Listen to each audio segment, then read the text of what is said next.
तू ना रुक ए मंजिल के मुसाफिर, वो मंजर भी आएगा, प्यासे के पास चलकर समुंदर भी आएगा। तू ना रुक थक के ए मंजिल के मुसाफिर, वो मंजिल भी मिलेगी और मिलने का मज़ा भी आएगा। मेरे YouTube चैनल पर आपका फिर से स्वागत है।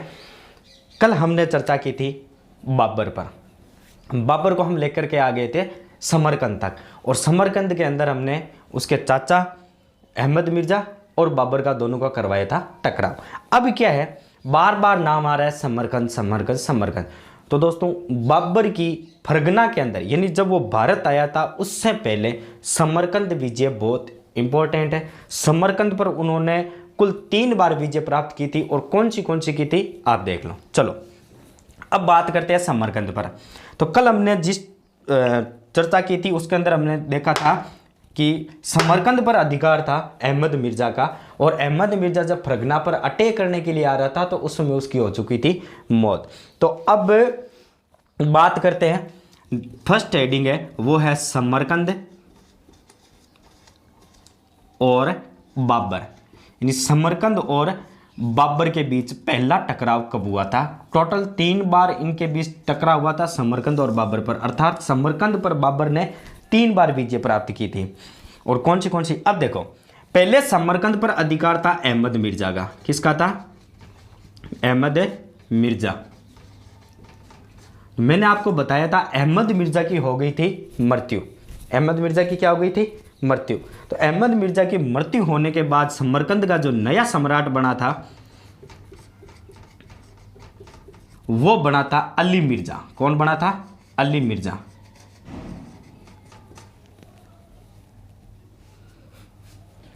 तो नया सम्राट कौन आ गया था? अली मिर्ज़ा। और अली मिर्ज़ा कौन था? अहमद मिर्ज़ा का पुत्र था। किसका था? अहमद मिर्ज़ा का पुत्र। अब क्या हुआ देखो, जैसे ही अली मिर्ज़ा आया सन 1496 के अंदर पहला प्रयास किया था बाबर ने। ये इसका पहला प्रयास था, ये इसका पहला प्रयास था। इस पहले प्रयास में यानी सन 1496 के प्रयास में बाबर रहा था असफल। इसके अंदर बाबर की क्या हुई थी? असफलता। मात्र 16 साल की एज के अंदर उन्होंने समरकंद पर अटैक कर दिया था। अब क्या हुआ देखो, वापिस 1 साल बाद यानी सन 1497, कब? सन 1497। सन 1497 के अंदर उन्होंने समरकंद पर फिर से आक्रमण किया था।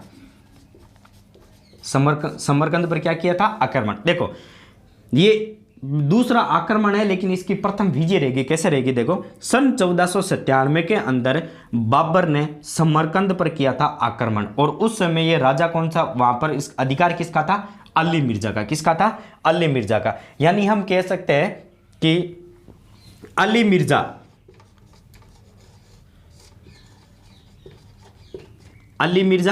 विस बाबर, अली मिर्ज़ा विस बाबर। बात कर रहे हैं हम 1497 की। कब की कर रहे हैं? सन 1497 की। 1497 के अंदर अली मिर्ज़ा और बाबर का टकराव हुआ था, और टकराव हुआ था उस समय ये बाबर की इसमें हो गई थी विजय, यानी बाबर की विजय।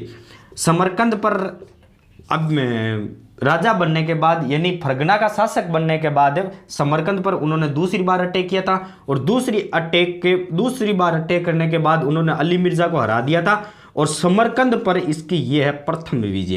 कितने विजय? प्रथम विजय। दूसरी विजय कौन सी रहेगी? तीसरी विजय कौन सी रहेगी आगे बता दूंगा मैं। अब क्या हुआ देखो, अली मिर्ज़ा चला गया था शरण के अंदर। आपने नाम सुना होगा उज़्बेक नेता शेबानी खां। उज़्बेक नेता शेबानी खां परिष्कृत रूप में अभी हम आमतौर की भाषा पर इसको शेबानी खां बोलते हैं, लेकिन इसका सही नाम है वो शेबानी खां है। तो चलो हम शेबानी खां ही बोलते हैं। शेबानी खां के पास चला गया था। यानी अली मिर्ज़ा जब 1497 के अंदर बाबर ने अटैक किया था समरकंद पर, तो इस अटैक के अंदर यानी दूसरे अटैक के अंदर अली मिर्ज़ा की हो गई थी हार, और अली मिर्ज़ा समरकंद छोड़ करके किसकी शरण में चला गया था? उज़्बेक नेता शेबानी खां पर। लेकिन फिर क्या हुआ देखो, थोड़े दिनों बाद बात आती है सन 1497 की। कब आती है? सन 1497 की। चलो इससे पहले हम रीडिंग मार लेते हैं कि देखो, समरकंद और बाबर की बात कर रहे थे। यानी जब फरगना का शासक बना था तो शासक बनने के बाद समरकंद पर अधिकार हो गया था अली मिर्जा का। उससे पहले था अहमद मिर्जा का, और अहमद मिर्जा जब बाबर पर अटैक करने यानी फरगना पर अटैक करने आ रहा था, उस समय बीच के अंदर अहमद मिर्जा की हो गई थी मृत्यु, यानी अहमद मिर्जा का पता कट गया था। लेकिन अहमद मिर्जा का पुत्र अली मिर्जा समरकंद का बन गया था शासक। अब देखो, अब समरकंद का शासक कौन है? अली मिर्जा। 1496 के अंदर बाबर का पहला प्रयास रहा था समरकंद को हासिल करने के लिए। उन्होंने अटैक किया था, लेकिन इस अटैक के अंदर या इस युद्ध के अंदर अली मिर्जा की हो गई थी जीत, यानी बाबर रह गया था इसके अंदर असफल। यह है 1496 की बात। फिर क्या हुआ? 1497 के अंदर या 1496 लास्ट या 1497 के अंदर फिर से आक्रमण किया था बाबर ने, और इसके अंदर बाबर की हो गई थी विजय, यानी समरकंद पर बाबर की फर्स्ट विजय मानी जाती है। ये कौन सी विजय मानी जाती है? फर्स्ट है। अब क्या हुआ?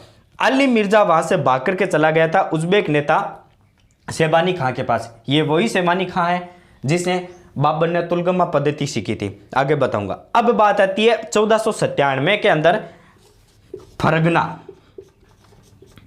1497 के अंदर फरगना पर अधिकार कर लिया था बाबर के छोटे भाई जहांगीर मिर्जा ने। किसने किया था? बाबर के छोटे भाई जहांगीर मिर्जा ने। अब क्या हुआ देखो, 1497 के अंदर ही फरगना पर अटैक कर दिया था जहांगीर मिर्जा ने। किसने कर दिया था? जहांगीर मिर्जा ने। और परिणाम स्वरूप फरगना पर अधिकार किसका हो गया था? जहांगीर मिर्जा का। अर्थात इसके अंदर बाबर की हो गई थी हार। क्या हो गई थी? बाबर की हार। यानी अब फरगना का नया शासक कौन बन गया था? जहांगीर मिर्जा। और जहांगीर मिर्जा कौन था? बाबर का छोटा भाई। मैंने पिछली क्लास में भी बताया था, बाबर का छोटा भाई, जिसको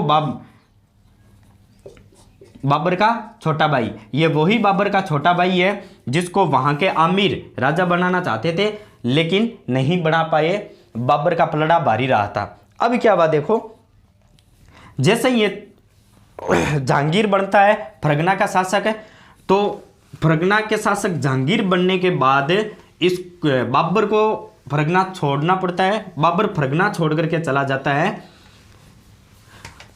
फरगना से बाहर। अब इसकी होती है जीवन स्टोरी चालू। उन्होंने कौन सी कठिनाइयां ली थी देखो। अब फरगना का नया शासक कौन है? फरगना का नया शासक है जहांगीर मिर्जा। जहांगीर मिर्जा। और जहांगीर मिर्जा रिश्ते के अंदर बाबर का है छोटा भाई। अब क्या बात देखो, फरगना मेन रियासत थी जहां से बाबर अपना शासनकाल चलाता था। अब क्या हुआ, फरगना छोड़ करके बाबर चला गया था पहाड़ियों में, और उस पहाड़ियों का नाम है खोजंदा की पहाड़ियां। कौन सी पहाड़ियां हैं? खोजंदा की पहाड़ियां। खोजंदा की पहाड़ियां। देखो, बाबर ने जब फरगना छोड़ा था जहांगीर की वजह से, क्योंकि जहांगीर ने अधिकार कर लिया था सन 1497 के अंदर। कब किया था? सन 1497 के अंदर बाबर ने अधिकार कर लिया था फरगना पर। नंबर 1। नंबर 2 देखो क्या हुआ, ये तो बात है सन 1497 की। अब क्या होता है, सन 1498 के अंदर फरगना पर पुनः अधिकार कर लेता है बाबर।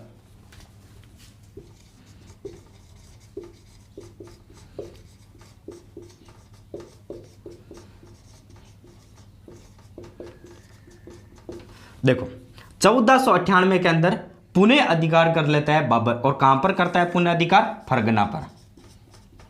फरगना पर। फिर क्या होता है, बात आती है 1500 की। कब आती है? 1500 की। और 1500 के अंदर वापिस जहांगीर है वो फरगना पर अधिकार करता है, और परिणाम स्वरूप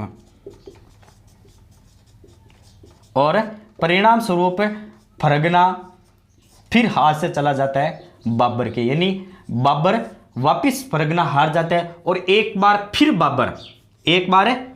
बाबर खोजंदा की पहाड़ियों में जाने के लिए विवश हो जाता है।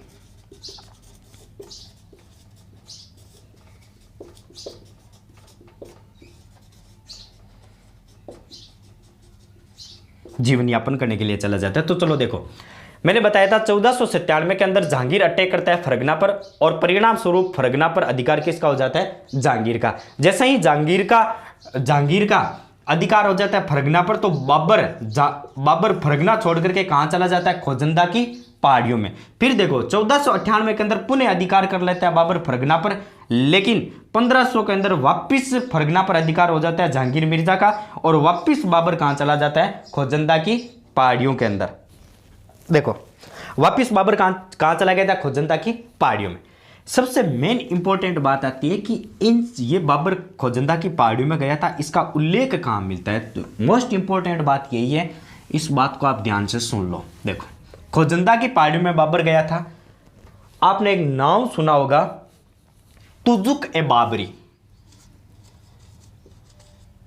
तुजुक ए बाबरी, ये क्या है? तुजुक ए बाबरी नंबर 1 बात बाबर की आत्मकथा। बाबर की आत्मकथा, ठीक है। देखो इसके अंदर 2-3 बातों का उल्लेख मिलता है, वो बातें कौन सी है? नंबर 1, बाबर ने कहा था कि जब मैंने अपना जीवन यापन किया था खोजंदा की पहाड़ियों में, तो मुझे एक पहाड़ी से दूसरी पहाड़ी पर जाने के लिए कभी कभी पैदल चलना पड़ता था। नंबर 1। नंबर 2 कि अल्लाह ने मेरे ऊपर इतने कहर डाले थे कि मैं उस कहरों से नहीं दापा था, यानी अल्लाह ने मेरे ऊपर उतने कहर डाले थे कि मैं अपने आंसू भी नहीं रोक पाया था। मतलब ये 2-3 बातें हैं जो बाबर की आत्मकथा में मिलती है और इसी का परिष्कृत रूप हम पढ़ते हैं बाबरनामा, जिसको बाबरनामा कहा जाता है। लेकिन उसको तुजुक ए बाबरी, जो बाबर ने अपनी जो जीवन की कथाएं लिखी थी, यानी बाबर की आत्मकथाएं, उसको किस नाम से बुक जाना जाता है? तुजुक ए बाबरी, ये बाबर के द्वारा ही लिखित है। अब देखो बात आती है 1501 की। वापिस इसका जीवन काल के अंदर कुछ खुशियां आती है।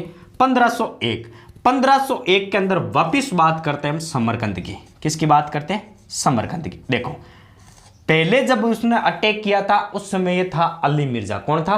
अली मिर्जा जब उन्होंने वापिस अटैक किया था, जब समरकंद पर बाबर ने विजय प्राप्त की थी, तो अली मिर्जा कहां चला गया था? वो चला गया था शेबानी खां के पास। किसके पास चला गया था? शेबानी खां के पास। तो अब बाबर अटैक करेगा शेबानी खां पर। शेबानी खां, देखो शेबानी खां विश बाबर 1501 में शेबानी खां विश बाबर। अब क्या होता है? देखो शेबानी खां और बाबर के बीच में लड़ाई होती है और शेबानी खां वही है जिसने तुलगमा पद्धति सिखाई थी बाबर को। देखो यानी बाबर ने तुलगमा पद्धति सीखी थी शेबानी खां से। अब हुआ क्या? शेबानी खां और बाबर के बीच में एक संघर्ष होता है और वो संघर्ष होता है 1501 में। इस संघर्ष के परिणाम स्वरूप बाबर की इसमें हो जाती है विजय। बाबर की विजय, यानी बाबर समरकंद पर क्या कर लेता है? विजय प्राप्त कर लेता है। लेकिन 8 माह पश्चात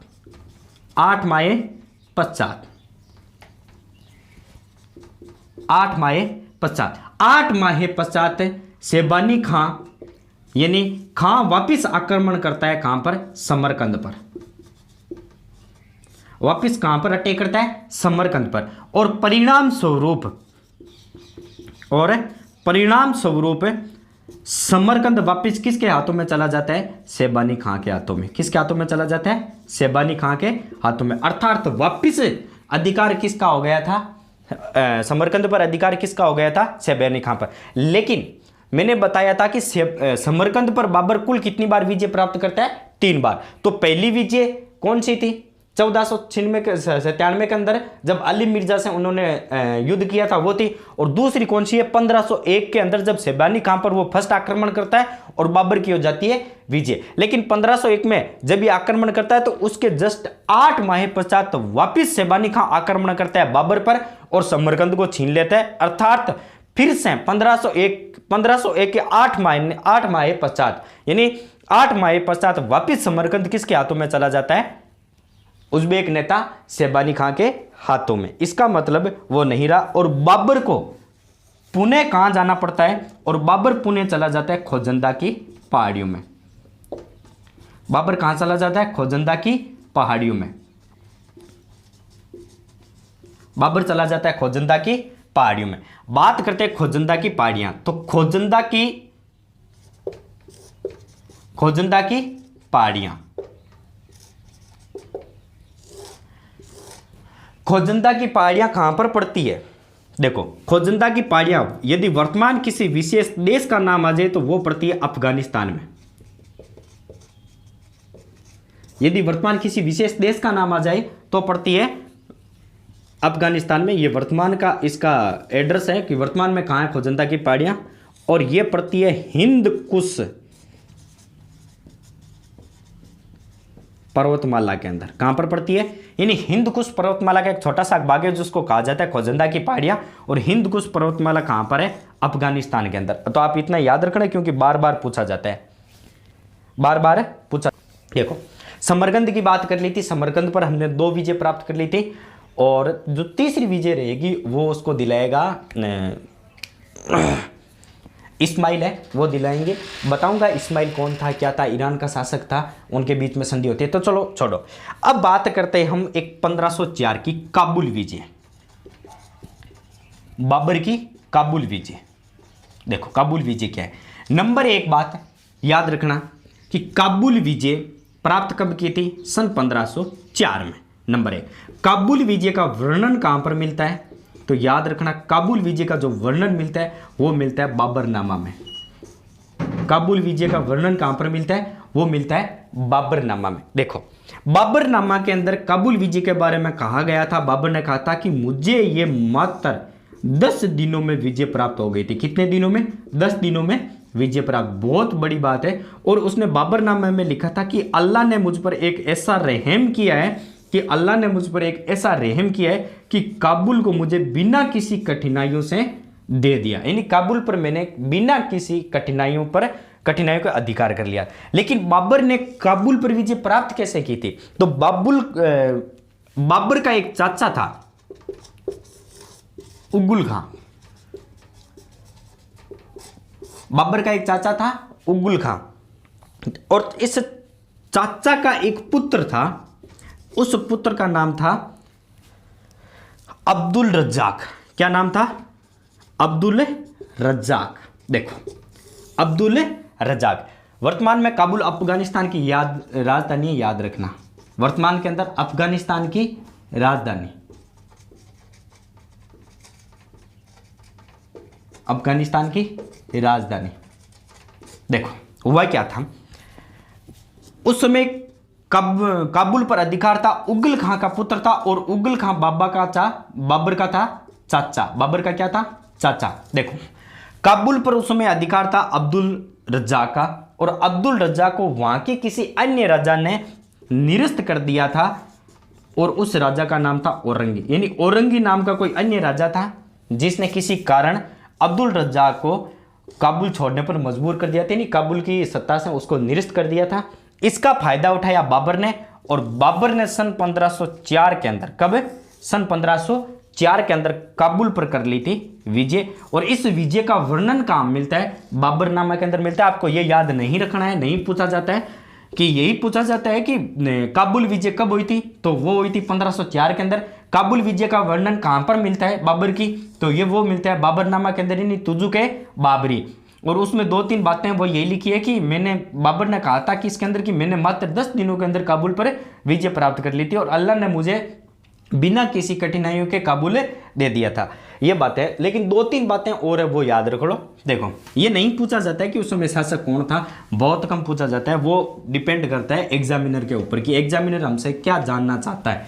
देखो, काबुल विजय सन 1504 के अंदर, तो काबुल विजय के बाद एक शब्द आता है, वो आता है मस्त कलंदर।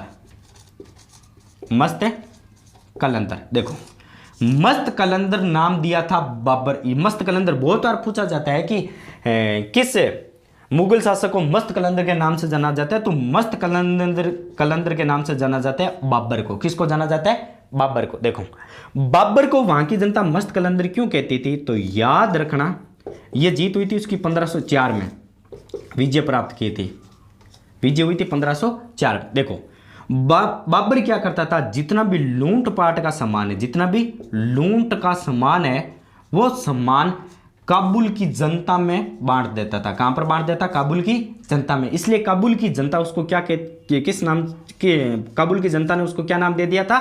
मस्त कलंदर। नंबर 1 बात ये। नंबर 2, 1507 के अंदर उन्होंने अपनी जो पैतृक उपाधि है मिर्जा, कौन सी है? पैतृक उपाधि है मिर्जा। मिर्जा को त्याग करके एक उपाधि धारण की थी और उस उपाधि का नाम है पादशाह। क्या नाम है? उस उपाधि का क्या नाम है? पादशाह।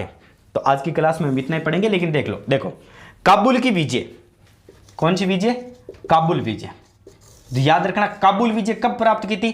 1504 में। और काबुल विजय का वर्णन कहां पर मिलता है? तो काबुल विजय का जहां वर्णन मिलता है उसको, वो बुक है बाबरनामा, यानी बाबर की तुजु के बाबर, यानी बाबर की जो जीवनी है उसके अंदर काबुल विजय का वर्णन मिलता है। उसको किस नाम से जाना जाता था?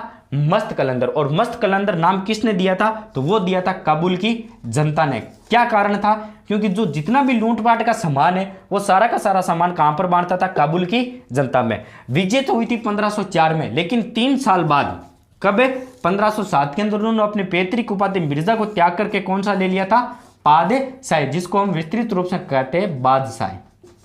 किस नाम से जानते हैं? विस्तृत रूप से बादशाह। यानी वर्तमान के अंदर जो चलन है उस चलन के अंदर इसको नाम दिया हमने बादशाह। तो आज की क्लास में हम इतना ही पढ़ेंगे, बाकी चर्चा करेंगे कल। देखो, जितने भी नए जो स्टूडेंट है या कोई भी हो XYZ जिनको पढ़ने के अंदर इंटरेस्ट है वो देख रहे हैं, उनसे मेरा एक ही निवेदन है कि कृपया YouTube को सब्सक्राइब कर लें। एक्चुअली में क्या है कि मैं यही चाहता हूं कि 15-20 मिनट की क्लास कभी 5 मिनट की, कभी 10 मिनट की इसलिए डाल रहा हूं क्योंकि मुझे लाइव का ऑप्शन चाहिए। लाइव के ऑप्शन में कम से कम 1 घंटा 1.5 घंटा क्लास चलेगी ताकि पढ़ने वालों को भी आनंद आए। इसलिए मैं जितने भी देख रहे कृपया सब्सक्राइब कर ले चैनल को और बेल आइकन का बटन दबा लें।